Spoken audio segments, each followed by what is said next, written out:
ગુજરાત સરકારે પંજાબ અને બનાસકાંઠાના પૂર પીડિતોને સહાય મોકલી છે. પંજાબ અને છત્તીસગઢના પૂર અસર આફતગ્રસ્તોની મદદ માટે ગુજરાત તરફથી મુખ્યમંત્રી રાહત નિધિમાં 5-5 કરોડ રૂપિયાની સહાયતાના ચેક મોકલવામાં આવ્યા છે.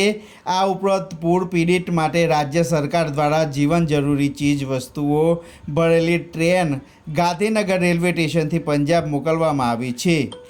બીજી તરફ ટ્રકમાં 3,300 જેટલી રાશન કીટ અસરગ્રસ્તો માટે બનાસકાંઠાના સુઈ ગામે મોકલવામાં આવી છે. બનાસકાંઠા જિલ્લામાં 6થી 7મી સપ્ટેમ્બરે પડેલા 19 ઇંચ વરસાદે વિનાશ વેર્યો છે.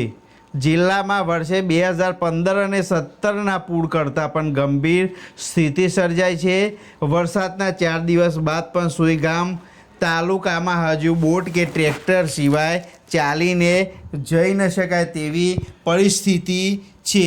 ત્યારે કેબિનેટ મંત્રી જગદીશ વિશ્વકર્મા પાલનપુરથી સુઈ ગામ અસરગ્રસ્તો માટે કીટના ટ્રક રવાના કરવામાં આવ્યા હતા. 15 કિલોની એક એવી 3,300 જેટલી કીટ અસરગ્રસ્તો વિસ્તારોમાં લોકોને આપવામાં આવનાર છે. ત્યારે વધુમાં વાત કરીએ તો પંજાબ અને છત્તીસગઢના પૂર આફતગ્રસ્તોની મદદ માટે ગુજરાત તરફથી મુખ્યમંત્રી રાહત નિધિમાં 5-5 કરોડ રૂપિયાની સહાયના ચેક મોકલવામાં આવ્યા છે. આ ઉપરાંત પૂર પીડિત માટે રાજ્ય સરકાર દ્વારા જીવન જરૂરી ચીજ વસ્તુઓ ભરેલી ટ્રેન ગાંધીનગર